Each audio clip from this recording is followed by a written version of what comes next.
આ જુનાગઢની અંદર શેષવાહિનીમાં ચામુંડામાનું મંદિર છે અહીંયા ને મારે આજે મારી માવી 33 કરોડ દેવી દેવતા આશીર્વાદ દેવા આવ્યા છે. જો સાક્ષાત છે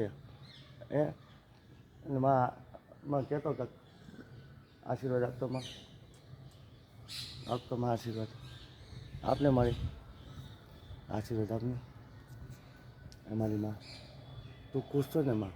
33 કોટી દેવ ખુશ છો ને બાપ? માં તારા માટે હું મગાવું?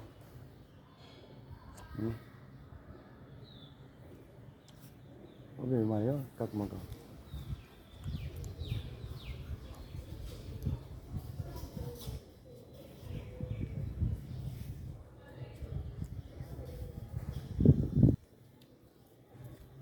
હું વીરે આવું છું.